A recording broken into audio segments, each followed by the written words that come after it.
Bonjour à tous, ici Letty et Doudou. Sur Dulciné, le podcast d'un couple pour les couples qui aiment le cinéma et qui veulent pas gâcher leur soirée. Quand tu dis gâcher les soirées, c'est-à-dire C'est-à-dire qu'on a remarqué qu'on prend beaucoup plus de temps à choisir un film plutôt qu'à le regarder.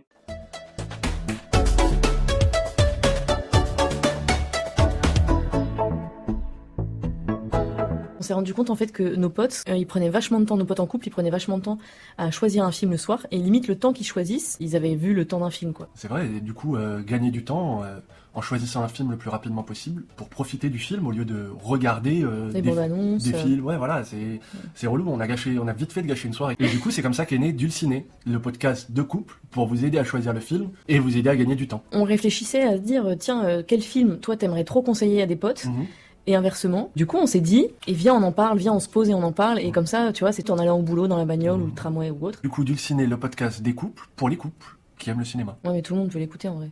Mais tout le monde peut l'écouter en vrai.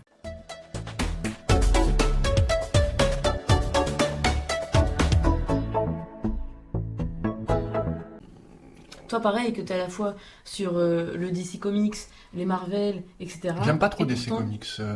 Bon, les Marvel, enfin, tu vois, les films de super-héros à gros budget, comme on dit. J'aimais bien ça avant, mais j'ai été très déçu. Non, bah, tu vois ce que je veux dire? Oui, je vois On ce que matait tu... beaucoup. Et, parce que c'est là la finalité, d'un autre côté, tu kiffes aussi à fond les films d'auteur, etc. Moi j'aime bien les films contemplatifs où il se passe rien pendant 2 heures. Et, Voilà. Et pourtant, si on avait écouté Bourdieu, Oui, ça ne va pas ensemble. mais après, enfin Bourdieu, c'est pas la panacée, mais C'est-à-dire quoi? ça veut dire c'est pas une fin. Il dit des trucs vrais, mais il dit pas tout C'est ce pas qu'il dit. assertif. Oui, C'est bien de ça. ouais, je me souviens, ouais, mais Par je l'ai contre, pas utilisé dans la on a semaine. bien compris que, moi je me souviens d'un prof de sociaux, qui est donc l'étiquette prof de fac, tu vois, le mec savant et cultivé, Culturé. et qu'à l'inverse, il était dans les bars PMU les soirs de foot. Ah non, mais ça veut Et rien un dire. soir, non mais un matin, pardon, on le croise et tout, et il y a quelqu'un qui a un élève qui fait une réflexion, tu vois, et il dit, mais attendez, à quel moment, ça y est, parce que je suis prof de fac, j'ai fait des études et tout, Non mais je suis oh, pas censé hein, kiffer le foot. C'est ça. Ouais, et en fait, c'était bien de venir casser à chaque fois les trucs. Mais les clichés ont la dent dure. Hein. Tu connais pas cette expression? Si, mais ça me fait penser quand, tu sais, les vieux croutons, Ah. les vieux quignons de pain, quand tu Ouais, crois la que t'es là, dent. un sacré cliché. Ouais. Mais oui, enfin, moi niveau film, j'adore aussi les films de meufs, à la Bridget Jones.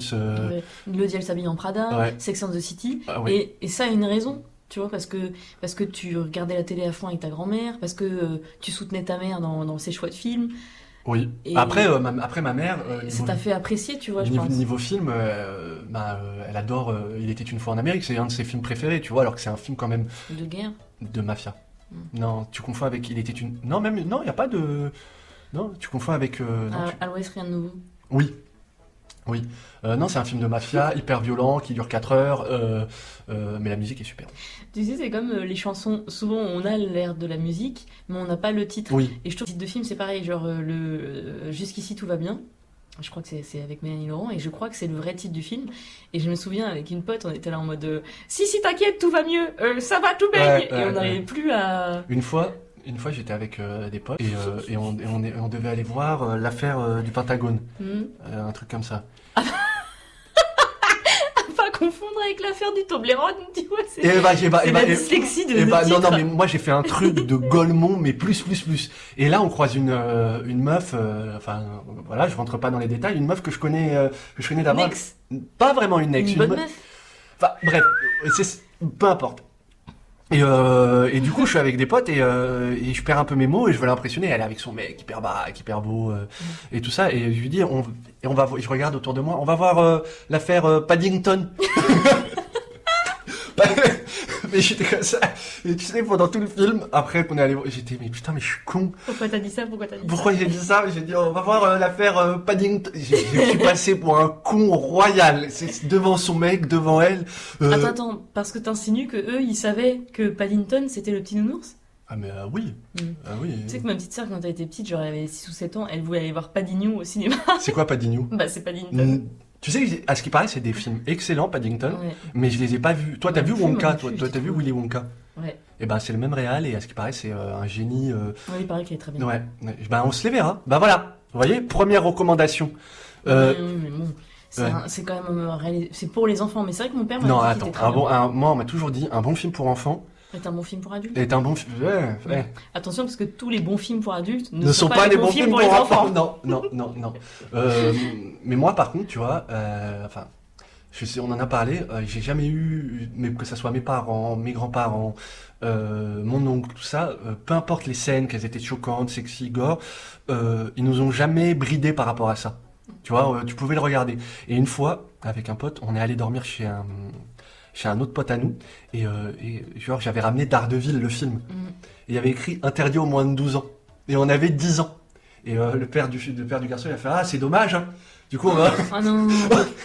Et du coup, c'est pas bien. C'est pas bien. Ce que je veux dire, c'est pas bien. Du coup, le gosse était devenu le bouc émissaire de mon pote. Parce que, en mode, ton père, il te laisse même pas regarder des films où il y a du sang, tu vois. On était cons à cette époque. Mais ouais. Et d'un autre côté, ça me fait penser, tu vois, moi j'ai beaucoup regardé, avec mon père, on regardait MTV. Il montait à la télé, il se détendait de ouf. MTV, donc les clips vidéo. Et moi j'étais petite, et donc voir une meuf, tu sais, il y a eu quand même les gros seins, les corps huilés, le twerk, les danses un peu lascives. Ouais. À pas confondre avec... Lessive. Et tu vois, et franchement, il s'en foutait tellement, enfin, je pense, ça me normalisait ce type de contenu, comme tu vois, quand il y a eu la guerre en Irak et tout, moi j'avais 6 piges, et je voyais des corps ensanglantés tous les jours, tu vois, parce que j'allais à la télé. Pour moi, la télé, c'était le truc d'adulte ou le truc à faire, tu vois. Et je m'en fous de ce que je matais, même si c'était les infos ou des débats sur LCI, machin, iTélé, voilà. Je pouvais passer 1 heure à rien comprendre, rien machin, et du coup à tout observer. Peut-être comme ça qu'est né mon talent d'observatrice. Et d'écoutrice. Et tu vois, non mais je me dis, c'est quand même fou parce que à aucun moment, lui, la relation il a avec la été censure. gêné ou choqué de, tu vois, les films qui faisaient peur, les films d'action et tout. Genre lui, il voulait voir absolument Rambo, Conan le Barbare, machin. Et tu vois, j'étais la petite gamine de 6 piges, et ben lui, il s'en foutait, et on matait ça, et voilà quoi. Après t'as eu des grands frères et des grandes sœurs, donc il a eu le temps de jauger les trucs, peut-être. Ouais, c'est vrai. Non, je crois que ça a été sa phase. Parce qu'il avait, quand il m'a eu, je pense qu'il avait, il avait moins de 40 ans du coup. Ah ouais? Ouais. Et je pense que c'était plutôt sa petite phase. Voilà, il kiffait. Tu vois, quand ma grande sœur, ma petite sœur, elle est née, mon père, il kiffait les films Disney Channel, machin, et moi, c'est bon, j'avais 17-18 ans, j'avais plus envie de mater ça. Et du coup, tu disais que t'aimais bien les films contemplatifs et tout ça tout à l'heure. J'adore ça. Et paradoxalement ou pas, justement, t'aimes bien aussi les films à gros budget, les blockbusters, les Marvel, etc. Ça dépend. Fut un temps, oui, mais maintenant, j'en aime de moins en moins parce que... Parce qu'ils sont nuls, et parce qu'il y en a eu beaucoup, et parce qu'il y que... a la politique de venez, on va faire 4 films sur le même sujet. Ouais. Mais quand Batman est sorti, on était tous trop contents. Les dessins animés Spider-Man sortis au cinéma l'année dernière, on était tous trop contents.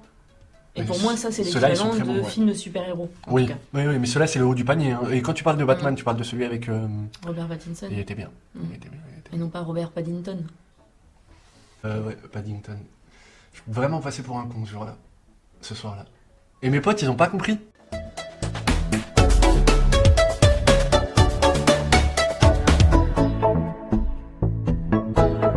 Moi, mes 3 films préférés... Qu'est-ce qui me plaît déjà? J'adore les thrillers, et j'adore les thrillers. Ah, t'aimes les thrillers du coup?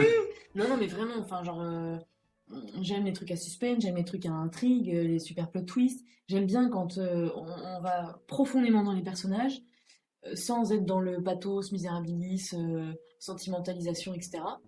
Et j'aime bien quand même tout l'esthétisme de ce que c'est que le bruit, l'atmosphère, le détail, etc. Voilà. Et je sais pas si j'ai 3 films faves, parce que sinon dans le 3e je mettrais Shrek, Sicario, des films d'action que Sicario, il fait pas partie de tes 3. Mais je sais que j'ai vraiment un film préf, c'est Warrior.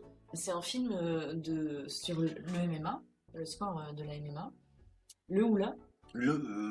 C'est un mix. Enfin, c'est de la boxe, mais c'est du MMA. Enfin, tu vois, je sais pas trop. Bon. Mais non, c'est du MMA, Warrior. C'est du MMA à fond. Et donc, c'est avec Tom Hardy. Hein, et un autre acteur que j'adore aussi, qui s'appelle, je crois, Joey Edgerton, un truc comme ça. Ils ont une shape de fou dans ce film. Mais c'est normal. Il porte le film de fou. Et en fait, c'est 2 mecs qui n'ont pas eu une vie ultra ouf, avec un papa qu'il a fallu pardonner de son alcoolisme. Il y en a un qui devient enseignant et qui a une vie de famille, et il y en a un autre qui a eu une vie, voilà, un parcours où tu sais, tu testes plein de choses, etc. Des acteurs militaires. Ah ouais, c'est vrai. Et qui est pas hyper épanoui. Et en fait, dans ce film-là, à un moment, il y a un truc qui est très peu travaillé dans les films, qui est la rédemption. Et moi, j'avais 20 Vous ans. voyez pas, mais je fais une grimace. J'avais The 20 ans. Duke. Oh! J'avais 20 ans et c'est la J'avais première fois. 20 ans. Vas-y frère, je parle avec le cœur là, tu vois. C'est la première fois qu'on me parlait de... En fait, le gagnant n'est pas celui auquel tu penses. La rédemption, j'avais jamais vu ça dans un film. Pour moi, c'est un truc purement intime, pudique, religieux. Et donc, c'était la première fois que je voyais ça et je trouve la fin sublime. J'ai eu une claque dans la tête. Et, et c'est devenu, pour moi, mon film préféré. Et puis, je pense que j'ai été quand même pas mal aveuglée par, comme tu dis, la shape de ces deux hommes. Ouais. Et comme à l'époque, en plus, je faisais du sport en salle et tout, machin, genre, tu sais, il y a une tonicité du corps que j'avais apprécié aussi. C'est vrai que les codes sont bien mis en valeur là-dedans. Mais dis-moi. Sans que ça soit sexy ou sensuel et tout ça. Mais qui te juge? Genre, Non, non, mais parce que qui tu te vois, juge? non mais allons pas imaginer que je parle de Escort Boys, tu vois, la série. Et, vraiment, Qui te juge? Là, je te Vraiment juge. que- Non, je rigole, je rigole. tout le monde la voit. Dis-moi, t'as jamais vu Rocky? Non. Bah, parce que le gagnant, c'est pas celui qu'on croit. La rédemption. Vraiment, Rocky, ça a mis les bases des films de sport et même des films de boxe. En général, il y en a eu avant avec, j'ai oublié le nom là, avec De Niro, Raising Bush, je crois que ça s'appelle. Le film de Scorsese avec De Niro. Bon, bref. Mais De Rocky, Niro, quand on va mourir, on va avoir l'air con. quand il va mourir. C'est pas non, Sérieux c'est... Non, on va avoir l'air con, comme tu dis. Mais ce que je veux dire, c'est voilà, le film après, sur la fiche technique, il y a une luminosité qui est super bien travaillée avec du clair-obscur. Il y a une physicalité aussi qui est géniale, qui est très rythmée par rapport au sport. Il n'y a pas de jugement, quoi. C'est juste, voilà, on pose le contexte et ce n'est bien. qu'un contexte et on rentre pas dans justement le côté ah, c'est des cas sociaux, machin. Oh, c'est un peu des cassos, ça. Et ça, j'aime bien. Et puis il y a la scène avec le fils et le Raconte père. pas. Oui, non, mais c'est toi qui me dis ça. Et ça j'ai trouvé ça magistral aussi. Ouais, c'était pas mal.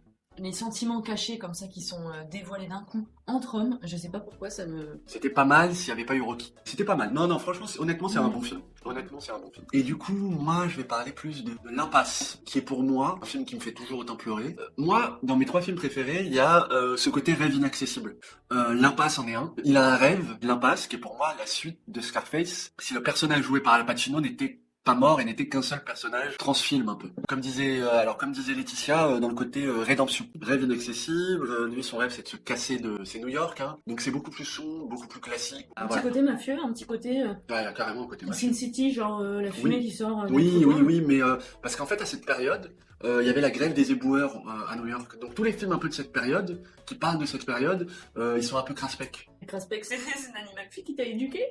Du coup voilà, moi L'Impasse, c'est un film qui me fait pleurer. À la fin, c'est un film où j'espère quand même qu'il est arrivé, même si je sais qu'il n'y arrive pas. Je préfère largement L'Impasse à Scarface. C'est moins bariolé, c'est moins baroque. C'est un de mes films préférés. Bariolé, ça fait longtemps que j'avais pas entendu ce mot. Bariolé. T'as vu, Craspec, bariolé. On a du devrait vocal. faire un glossaire. Moi, mon deuxième film préféré, c'est les comédies, les écrins d'amour comme Love Actually, Pretty Woman, My Fair Lady, Coup de foudre à Notting Hill qui est incroyable. C'est incroyable. On l'a Qu'est-ce revu qu'il il y y a a pas de d'autre temps, c'est Ouais. vrai que c'est... Grease, c'est super. En fait, je trouve que c'est des choses où c'est compliqué de les mettre dans un top.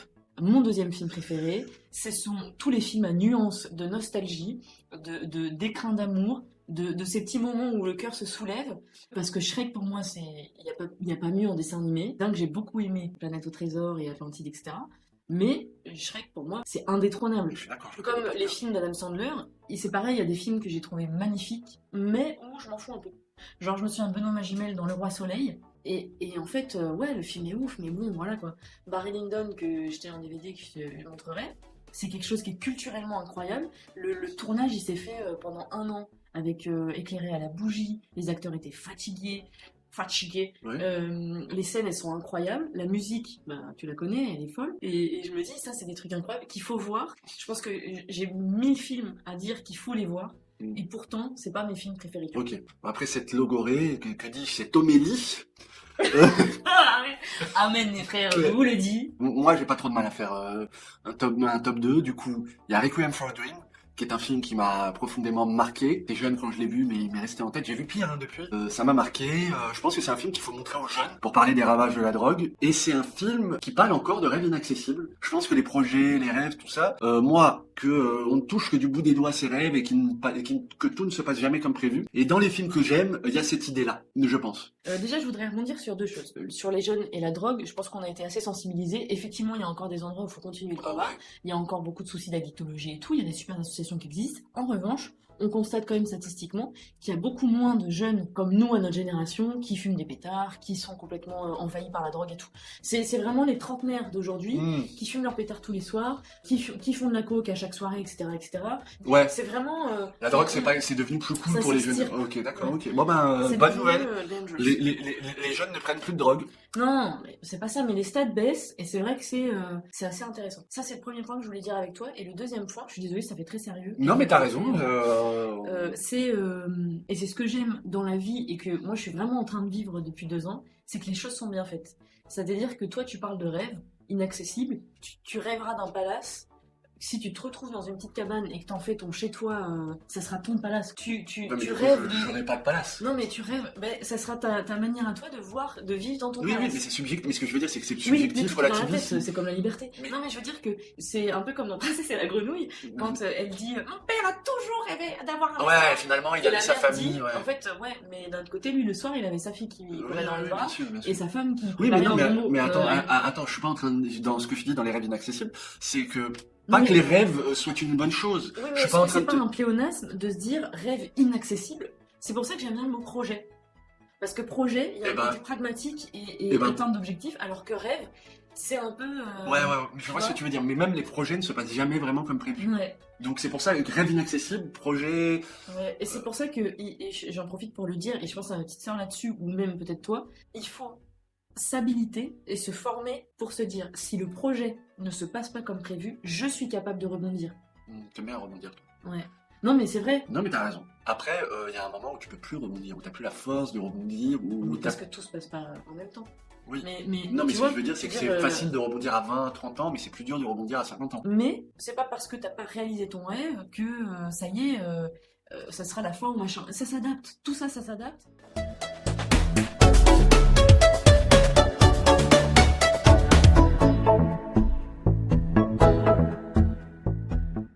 Est-ce que tu peux exprimer à quel point Jurassic Park est pour toi ton top 1? À quel point toi t'es fan, quoi? Bah, je connais les dialogues par cœur, je connais les conditions de tournage par cœur, j'ai tous les objets du film. J'aime vraiment beaucoup Jurassic Park, parce que c'est des dinosaures, bien sûr. J'aimais les dinosaures aussi quand j'étais gosse, mais ce que j'aime dans les dinosaures...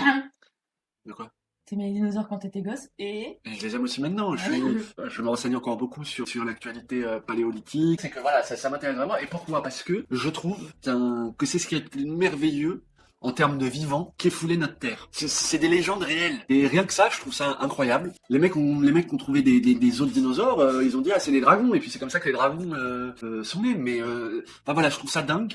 en fait, c'est apparu à partir de quand ces métiers-là? Parce que est-ce que ils trouvaient des os? Qu'est-ce qu'ils faisaient? 19e ça a apparu. 19e, il y a eu des compétitions de paléologie, d'archéologie, enfin il y a eu même des guerres entre deux paléologues qui se sont battus.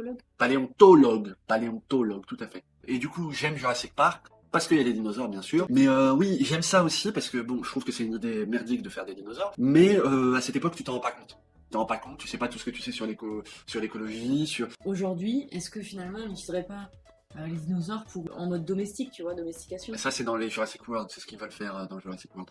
Déjà, on peut pas refaire des dinosaures, il faut pas les refaire, pour tout un tas de raisons, et... Ça se trouve, en ce moment même, à l'heure à laquelle on parle, il y a des gens tellement riches qu'ils sont en train de refaire des trucs. Hein. On peut pas. Pourquoi? Parce que l'ADN est trop dégradé. Le seul moyen de faire des dinosaures, c'est de prendre des poules ou des oiseaux et de modifier leur ADN pour qu'ils soient un peu dinosauresques. Il y en a plein Mais ce des sera gens pas pour tout les à fait. îles, Mais pour ce les sera pas îles tout à fait des privées. dinosaures. Pareil, les dinosaures dans Jurassic Park, c'est pas tout à fait des dinosaures parce qu'ils sont faits avec des De grenouilles. mouches. Non, ça c'est des moustiques. Non, ils sont faits avec de l'ADN de grenouille complété parce que l'ADN est trop cassé. Et moi, la scène qui m'émeut vraiment beaucoup, c'est quand ils parlent du cirque de puces et que c'était qu'une illusion. Et c'est un des films qui parle de cinéma sans parler directement de cinéma et je trouve ça merveilleux et magnifique. Merci beaucoup, je t'applaudis. Moi, le top 1, Ah, il y a un top 1, c'est vrai. c'est le film qui s'appelle Alabama Monroe. Alabama Monroe. Et dans ce film-là, on met à l'honneur une meuf qui a le style vintage et qui est tatouée. Et à l'époque, c'était pas du tout à la mode, et il n'y avait pas autant de boutiques vintage, il n'y avait pas autant de transmission par les réseaux sociaux, et il n'y avait pas non plus autant de personnes tatouées. Donc c'était un peu nouveau comme personnage. Et puis le deuxième mec, c'était une sorte de hipster, qui est un néerlandais, c'est un film néerlandais, et donc il joue du bluegrass. Donc pareil, tu découvres plein de nouveaux instruments et un certain style de musique, et pendant tout le film, la musique est un personnage. Et c'est dinguissime, c'est somptueux, c'est magnifique, c'est délicieux pour les oreilles. Et c'est vrai que le son joue beaucoup déjà de base en cinéma. Mais alors imagine quand il y a de la bonne musique comme ça. L'histoire, c'est deux parents qui vont se battre contre la maladie.